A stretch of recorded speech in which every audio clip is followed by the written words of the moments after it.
کہ مولانا صاحب بگلا بٹیرا نہ بنو، آ کے لڑ لو الیکشن، کیونکہ آپ پہ چھاپ لگے گا، بگلے بٹیرے ہیں، آپ پہ کوئی انویسٹمنٹ بھی نہیں کرے گا، اس کے بعد نہ کوئی آپ پہ اعتماد کرے گا، اس لیے آ جاؤ، جیت ہار اللہ کے ہاتھ میں ہے اور اس عوام کے ہاتھ میں ہے، آؤ الیکشن لڑو، بگلے بٹیرا نہیں بننا۔ بگلے بٹیرے کا جب نام بگلا بن جاتا ہے نا تو اس کو کوئی صرف اس کا ایک ہی کام ہوتا ہے کہ چھری کے نیچے لاؤ، تکے بناؤ اور کھاؤ، کیونکہ وہ پھر اس کے بعد مقابلے میں جانے کا نہیں ہوتا۔ پارٹی نے پہلے فیصلہ کیا تھا کہ عمران خان صاحب جو ہے وہ ضمن الیکشن سارے خود لڑیں گے، لیکن پھر پارٹی نے بیٹھ کے فیصلہ کیا اور جو بھی ہمارے امیدوار پہلے تھے وہی اپنے حلقوں پہ دوبارہ الیکشن لڑیں۔ کہ خان صاحب کی طبیعت بھی ٹھیک نہیں ہے، وہ کمپین نہیں کر سکتے، ابھی تک ان کا پاؤں ٹھیک نہیں ہوا مکمل طور پہ، تو ظاہری بات ہے پھر امیدوار کو جانا پڑتا ہے وہاں پہ جلسے کرنے کے لیے، تو یہ کوئی وجوہات تھی۔ اور انشاءاللہ یہ جو الیکشن ہو رہا ہے یہ الیکشن انشاءاللہ ریفرینڈم ہے ایک طرح کا، اور یہ جو حکومت خود استعفے منظور کرنے کے بعد کہہ رہی ہے کہ ہمارا بائیکاٹ بھی ہے، اور ساتھ میں اتنا بڑا الیکشن ابھی صوبے کا بھی 90 دنوں میں کرنا ہے انہوں نے،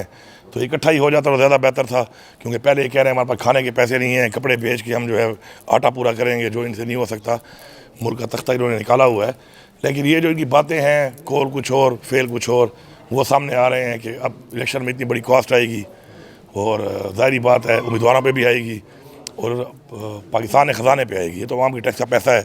کہ آپ الیکشن جو ہے 1/16 کو کر رہے ہیں، 1/19 کو کر رہے ہیں، پھر اب یہ کہہ رہے ہیں کہ مارچ کے آخر میں پھر اور ضمنی بھی کرائیں گے، اور ساتھ ساتھ جو صوبے کا پنجاب کا اور کے پی کا جو انہوں نے صوبائی الیکشن کرانا ہے 90 دن کے اندر اندر ایز پر دا کانسٹیٹیوشن، تو اس پہ بھی بہت بڑی کاسٹ آئے گی۔ تو ہم تو تیار ہیں انشاءاللہ، اور بھرپور طریقے سے لڑ کے اور بھرپور انشاءاللہ شکست بھی دیں گے انشاءاللہ۔ ان کی ضمانتیں ضبط کرنے کا وقت آ چکا ہے انشاءاللہ۔ پاکستان کی کیا دنیا کی تاریخ میں کبھی ایسا نہیں ہوا ہوگا کہ الیکشن ہو رہا ہو اور جو حکومت بیٹھی ہے وہ اتنی کمزور ہے، وہ اتنی پریشان ہے کہ وہ عوام میں جانے کے قابل نہیں ہے۔ تو ہم تو یہی کہہ رہے ہیں کہ الیکشن پورا جنرل کرا لو، اسی لیے کہ وہ نہیں کرا رہے کیونکہ وہ عوام میں نہیں جا سکتے، لیکن ایک دن تو جانا ہی پڑے گا۔ کہ پہلی بات یہ ہے کہ صوبے کے الیکشن کو نہ کرنے کے لیے تو کہتے ہیں لا اینڈ آرڈر کا مسئلہ ہے، اور یہ ضمنی الیکشن کرانے کے لیے ان کو مسئلہ نظر نہیں آ رہا۔ ہماری بارڈر پہ فینسنگ تھی، کسی فینس نے کسی نے ہاتھ تک نہیں لگایا، جیسے عمران خان گیا